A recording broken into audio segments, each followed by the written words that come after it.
is the digestive system. The digestive system is a complex network of organs and processes that facilitate the breakdown and absorption of nutrients from the food we consume, comprising organs such as the stomach, small intestine, and liver. So this system plays a crucial role in converting ingested food into essential substances for energy and bodily functions. So let's explore the intricacies of digestion in our video as we delve into the remarkable journey of how our body processes the food we eat. Hi everyone, I'm Jennifer Dimopal and I'm gonna talk about the process of digestion. Chapter 16, Digestive System. Oral cavity is for ingestion and mastication.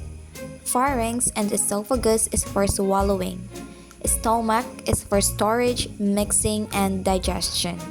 Small intestine is for mixing, digestion, and absorption. Large intestine is for storage and elimination. What are the functions of digestive system? The functions of the digestive system includes the following: ingestion and mastication, propulsion and mixing, digestion and secretion, absorption and elimination. So the first function is ingestion and mastication.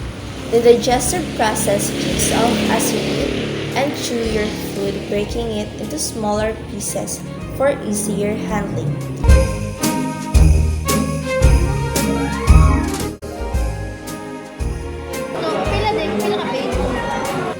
Oral cavity. Ingestion and mastication. Ingestion is the consumption of solid food or liquid food, usually through the mouth. Mastication is chewing.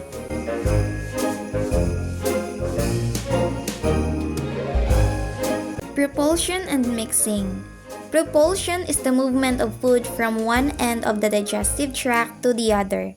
Mixing is the movement of food back and forth in the digestive tract, which incorporates the digestive system's many secretions into the food. Propulsion and mixing. Food moves through your digestive tract via propulsion and mixing motions, ensuring through contact with digestive enzymes and juices. Digestion and secretion. Digestion is the breakdown of large organic molecules into smaller molecules that can be absorbed. Digestion occurs through mechanical and chemical means. Secretion is the addition of liquids, enzymes, and mucus to the ingested food. Absorption. Absorption is the movement of molecules out of the digestive tract and into the blood or lymphatic system. The epithelial cells that line the lumen of the small intestine absorb the small molecules of nutrients, such as amino acids, monosaccharides, fatty acids, vitamins, minerals, and water.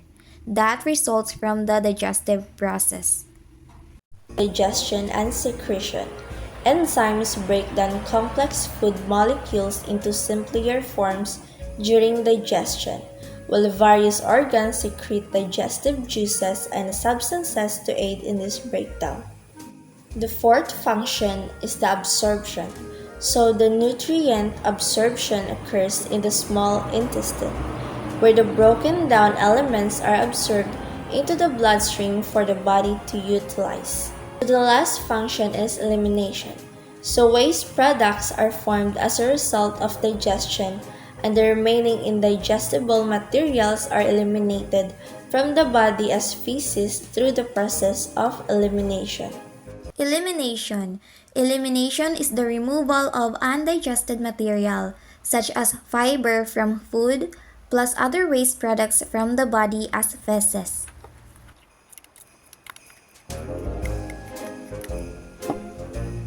Anatomy and histology of the digestive system. The digestive system consists of the digestive tract or gastrointestinal tract, plus specific associated organs.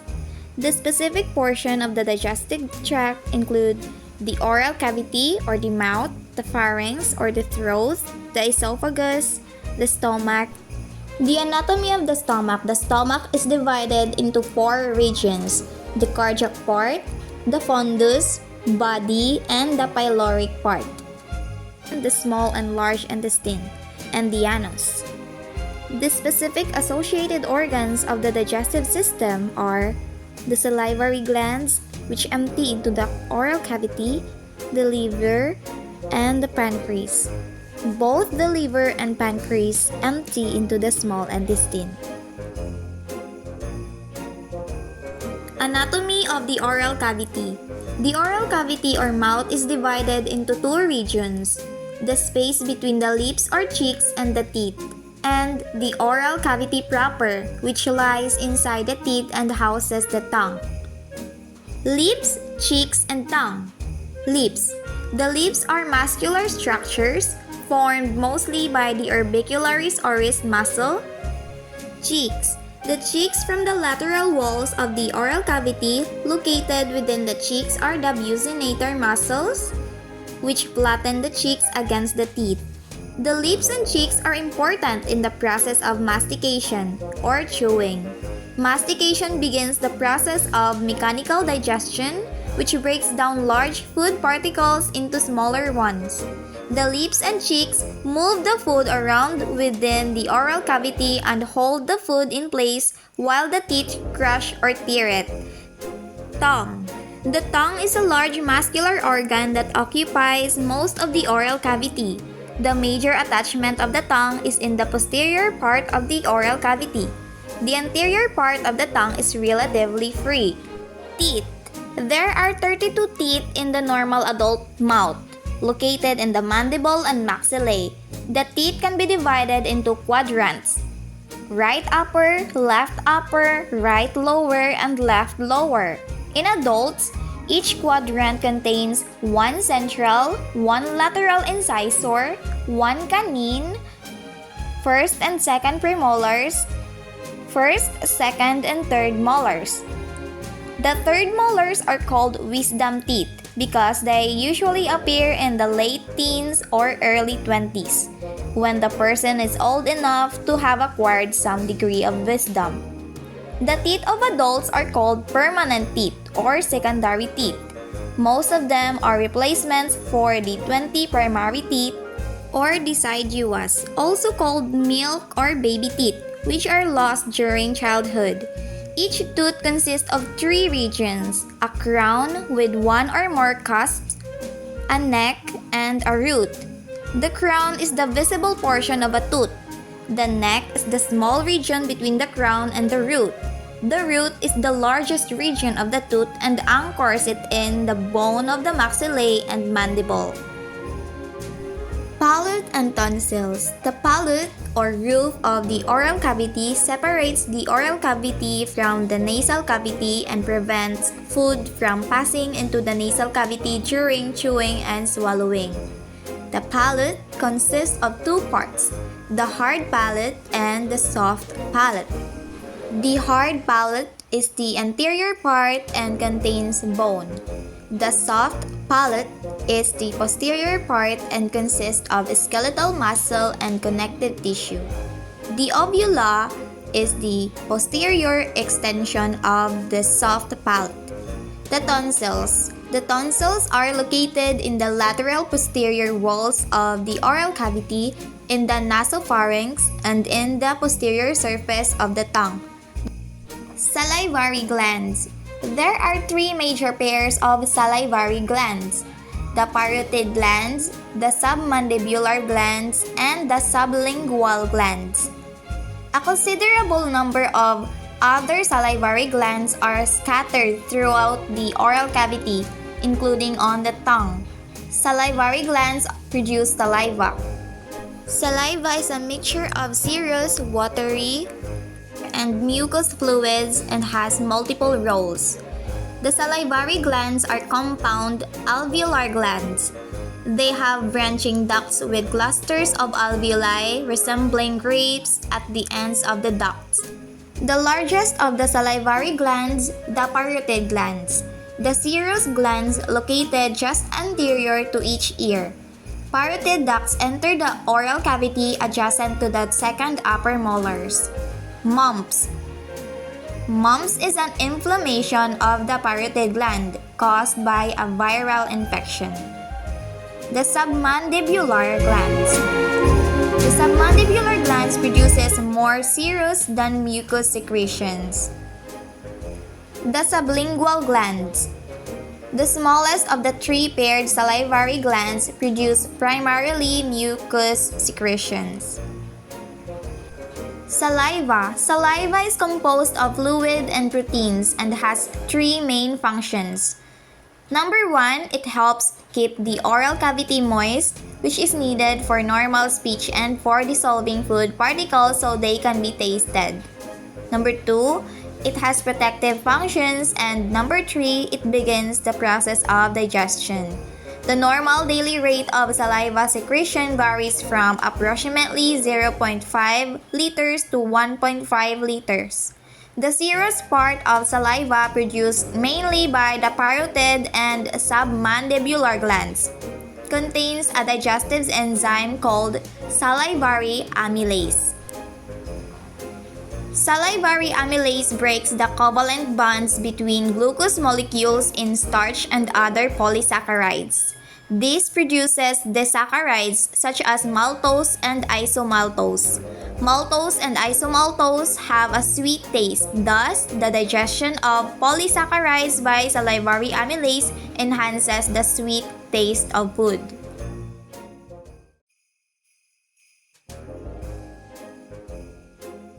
Anatomy of the stomach. The stomach is divided into 4 regions. Number 1, the cardiac part. Number 2, the fundus. Number 3, the body. And number 4, the pyloric part.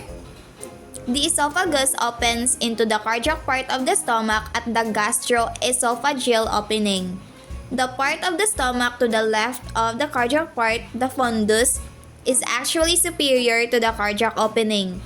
The largest part of the stomach is the body, which turns to the right, creating a greater curvature and a lesser curvature. The body narrows to form the funnel-shaped pyloric part of the stomach. The pyloric part opens into the small intestine and is surrounded by the pyloric sphincter, a relatively thick ring of smooth muscle. The pyloric sphincter helps regulate the movement of gastric contents into the small intestine. Anatomy of the small intestine. The major function of the small intestine is the absorption of nutrients. The small intestine is about 6 meters long and consists of 3 parts: the duodenum, the jejunum, and the ileum. The duodenum is about 25 centimeter long. The jejunum is about 2.5 meter long and makes up 2/5 of the total length of the small intestine. The ileum is about 3.5 meter long and makes up 3/5 of the small intestine. The duodenum nearly completes a 180-degree arc as it curves within the abdominal cavity. Part of the pancreas lies within this arc. The common bile duct from the liver and the pancreatic duct from the pancreas join and empty into the duodenum. Anatomy of the large intestine. The large intestine is the portion of the digestive tract extending from the ileocecal junction to the anus. It consists of 4 parts: cecum, colon, rectum, and anal canal. Cecum. The cecum is the proximal end of the large intestine, where it joins with the small intestine at the ileocecal junction. Colon. The colon is about 1.5 to 1.8 meter long and consists of 4 parts: the ascending colon, the transverse colon, the descending colon, and the sigmoid colon. Rectum. The rectum is a straight muscular tube that begins at the termination of the sigmoid colon and ends at the anal canal. Anal canal. The last 2 to 3 centimeter of the digestive tract is the anal canal. It begins at the inferior end of the rectum and ends at the anus. The smooth muscle layer of the anal canal is even thicker than that of the rectum and forms the internal anal sphincter at its superior end. The external anal sphincter at the inferior end of the anal canal is formed by the skeletal muscle. Hemorrhoids. The hemorrhoids are enlarged or inflamed rectal or hemorrhoidal veins that supply the anal canal. Hemorrhoids may cause pain, itching, and/or bleeding around the anus. They can usually be treated by changes in diet or medication.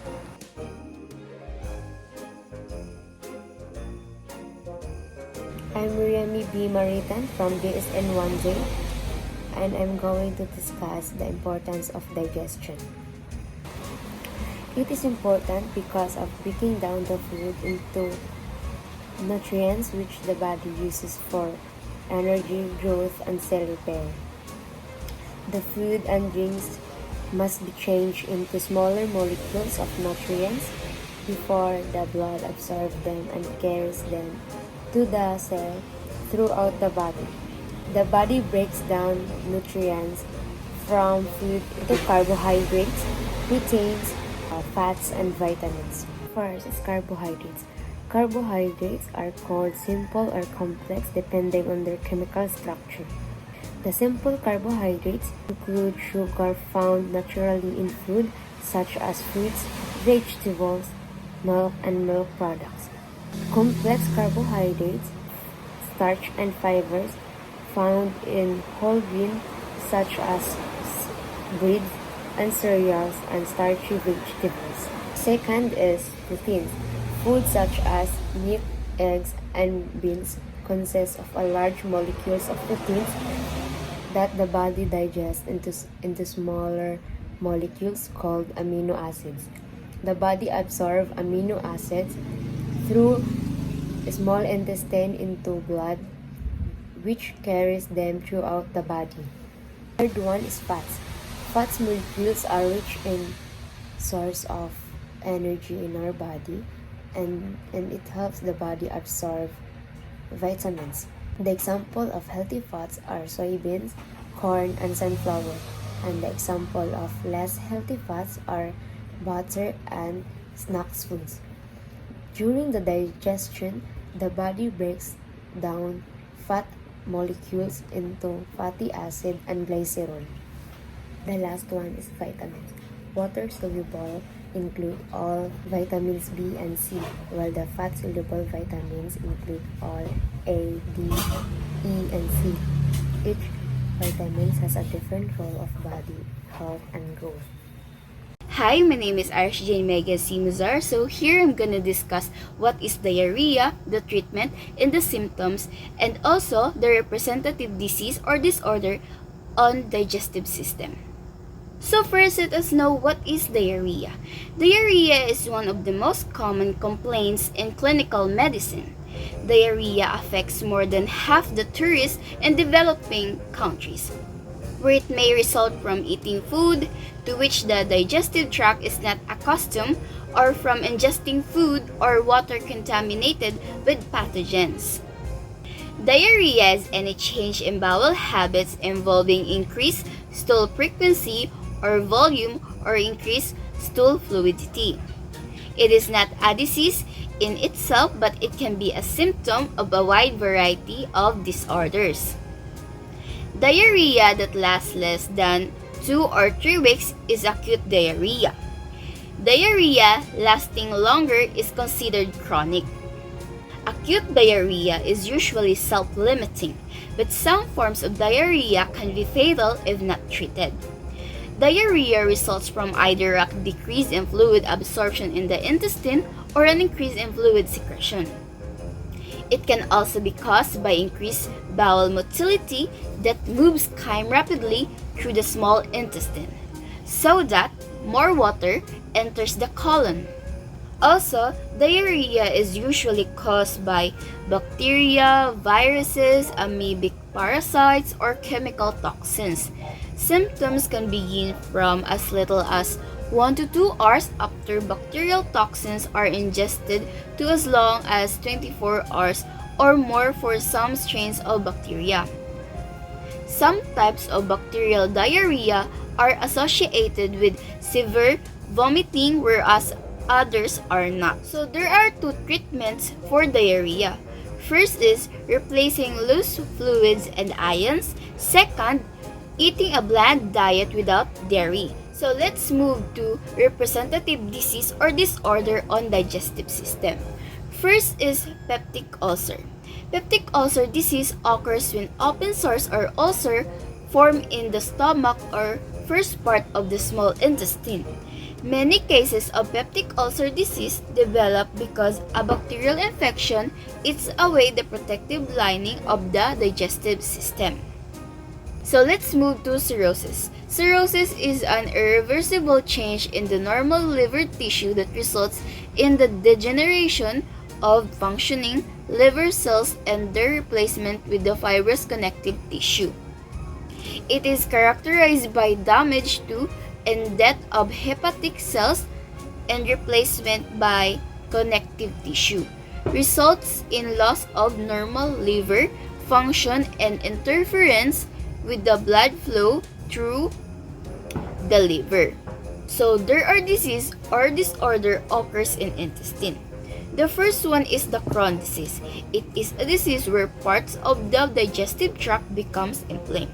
It most often involves the lower end of the small intestine and the large beginning of the large intestine. It may also occur in any part of the digestive system from the mouth to the end of the rectum or anus. The next one is irritable bowel syndrome, or also known as gastrointestinal, is a disorder of gut-brain interaction. The last one is constipation. It is a disease is the slow of the movement of feces through the large intestine that results in the passage of dry and hard stool. This condition can result in discomfort or pain. The longer the transmit time of stool in the large intestine, the greater the fluid absorption and the drier and harder the stool becomes. So the last one is the 3 infections of digestive tract. The first one is the food poisoning. It is characterized by a sudden start of nausea, vomiting, and stomach cramps. It is caused by ingesting bacteria or toxins such as Staphylococcus aureus. So the second is intestinal parasites. It is common under condition of poor sanitation. Parasites include tapeworms, pinworms, hookworms, and roundworms. The last one is dysentery. It is a severe diarrhea containing blood and mucus in the feces, and dysentery results from viral, bacterial, or protozoan infections or parasitic infestations. I'm Athena Grace Pina, a BSN 1D, and I will discuss the 10 facts about digestive system. Number 1. Stomach produce hydrochloric acid. Number 2. The stomach protects itself with a thick layer of mucus. Without the layer, the stomach acid will digest the stomach itself. Number 3. Stomach growling or berberigmus can happen even when you are not hungry. Growling tells you that your stomach is empty, but may not necessarily mean that you are hungry. Stomach contract to ensure that there is no leftover of food in the stomach. Number 4. Fiber is important in digestion because it helps to move through digestive tract. And certain types of fiber can help maintain regularity. Number 5. Stomach can feel that you are stressed because of large intestine become irritable or may produce excessive stomach acid. It is because your digestive system can sense of stress that you are feeling. Number 6. The average person produces 2 pence of saliva or 32 ounces of saliva every day. Number 7. Stomach has the ability to stretch or fold up to 4 pounds of food at one time. Number 8. Your body can move food through digestive system while even you are stand on your head. It is not connected with gravity, but it works with muscle. Number 9. Aerobic exercise is the best type of exercise that keeps digestive tract in shape. Number 10. Digestion is important to your health because it is the process that turns food into energy and nutrient. That's all. Thank you.